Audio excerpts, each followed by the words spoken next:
तो वोट देना। इसी गोरखपुर के साथियों के साथ संघर्ष करके जब अपमान की टोकरी मैं यहाँ से लेके गया था, जिस दिन रिजल्ट आया बहुत तकलीफ हुई, 2-3 दिन लगे रिजल्ट से निकलने में, लेकिन उस दिन मैंने संकल्प ले लिया था कि लड़ाई को और ताकत से लड़ना पड़ेगा, इतनी जल्दी बदलाव होने वाला नहीं।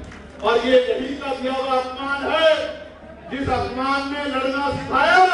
और आप जानते हैं क्या लोकसभा में 543 में आपका सांसद दिखाई देता नहीं देता? बताओ।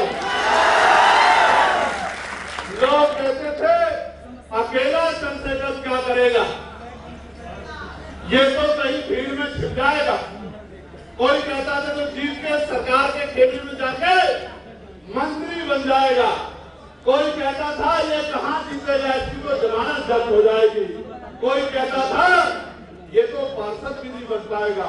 मैं धन्यवाद देता हूं उत्तर प्रदेश की कमेटी का, भाई किशोर जी का और उनकी पूरी टीम का, और देश भर के टीम आर्मी के साथियों का, जिन्होंने दिन रात एक कर दिया और घर घर जाके लोगों से, और इस मंडल के लोग भी गए थे मेरे याद है, और वहीं जाके लोगों से अपनी बात को कहने का काम किया, जन समर्थन जुटाने का काम किया।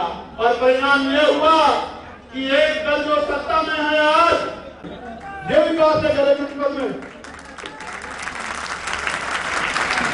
मुख्यमंत्री जी कहते हैं कि 24 घंटे बिजली आ रही है।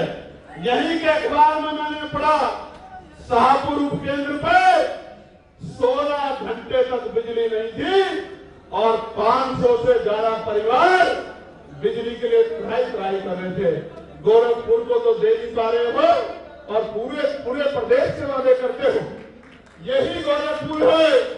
आपने देखा, मैंने देखा, पूरे प्रदेश ने देखा, देश ने देखा कि 600 महिला सिपाही, ट्रेनिंग सिपाही, उन्होंने सड़क में उतर के अपने साथ हुए अपमान को, बाथरूम में कैमरा लग गया, नल नहीं चल रहे हैं, बिजली नहीं चल रहे हैं, और अधिकारियों की क्या भाषा थी।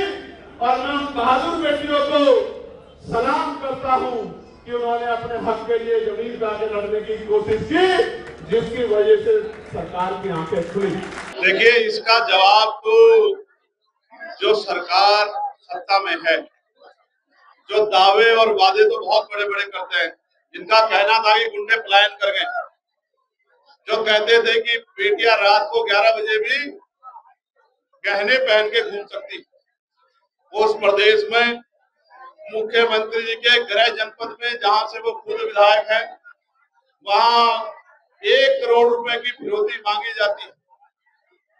वहां विकास का ये हाल है कि वहां एक एडीएम साहब के गनर जो है वो वन विभाग की दीवार गिर जाती है और वो उनकी जान चली जाती है।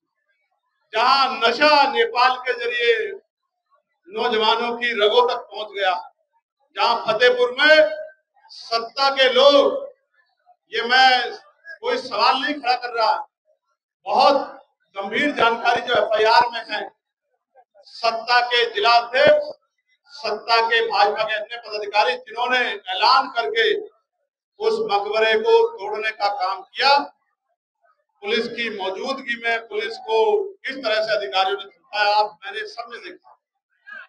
नौकरी, रोजगार, रोटी, कपड़ा, मकान, कानून व्यवस्था पे बात ना हो, किसान की फसलों पे बात ना हो, अभी बाढ़ ने, बरसात ने जो किसानों की फसलें दबा दी हैं, सब जगह जल भराव, उस पे बात ना हो, ऐसी चीजों को जानबूझ के हवा दी जा रही है और सत्ता पोषित गुंडे इस अपराध को कर रहे हैं। सरकार क्या कार्रवाई करेगी? सरकार बताए कितनी गिरफ्तारी।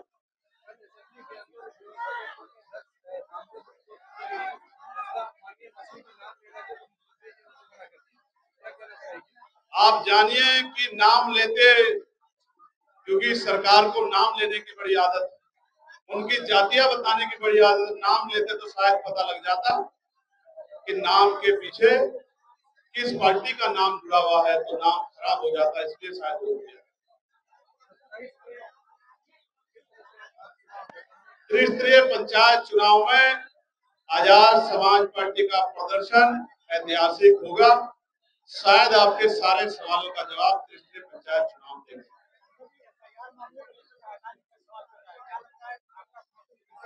मेरा समर्थन तो पहले दिन से जो लोकतांत्रिक व्यवस्था पे सवाल खड़ा हुआ, शंका खड़ी हुई, मैं किसी पार्टी से नहीं, इलेक्शन कमिश्नर और इलेक्शन कमीशन से कहना चाहता हूँ, आपके सामने सवाल खड़ा किया गया, तथ्यों के साथ खड़ा किया गया। आप इधर उधर की बात ना करें, आप ये बताएं कारवा कैसे लूटा, आप ये बताएं कि इसका जवाब आपके पास क्या है। शपथ पत्र पे मिले या ना मिले, लेकिन आपके पास जवाब क्या है कि एक घर में 40 वोट 60 वोट कैसे बन गई, एक घर में 80 वोट कैसे बन गई, और जो मर चुके हैं उनकी वोट कैसे बन गई, और जो जिंदा है वो मृतक कैसे हो गए, एक एक आदमी की 2-2 वोट कैसे बन गई। इसका जवाब सरकार को नहीं, इसका जवाब इलेक्शन कमीशन को देना है, लेकिन जवाब सरकार दे रही है, कहीं ना कहीं सवाल हो जाता है। ये फैसला बिहार की प्रदेश की टीम लेगी। हमारी पार्टी में सबसे ज्यादा लोकतंत्र है, जो प्रदेश की टीम फैसला लेगी, हम लोगों का विकास डूब गया। आपने नहीं देखा गोरखनाथ जो है एरिया, वो कभी शहर का पहुंच इलाका होता था, बताइए सड़कों के क्या हाल है। और अगर देखना हो तो 28 जिले बाढ़ की जद में, हर साल बाढ़ आती है। क्या सरकार की तैयारी, कितने तत्पण बने, बिजली की क्या व्यवस्था है, बिजली को निजीकरण कर रहे हो, दाम बढ़ा रहे हो, प्राइवेट हाथों में सौंप रहे हो, स्कूल बंद करने का इंतजाम कर रहे हो। ये सब चीजों का जवाब सरकार को देना है। भर्तियों में पेपर लीक हो रहे हैं, घोटाले हो रहे हैं, इसका जवाब सरकार को देना है। और मैं मीडिया के साथी को भी कहूंगा, मीडिया के भाई भी सच्ची खबर चला देते हैं, मुकदमे लग जाते हैं, लेकिन आप हिम्मत मत हारना, हम लोग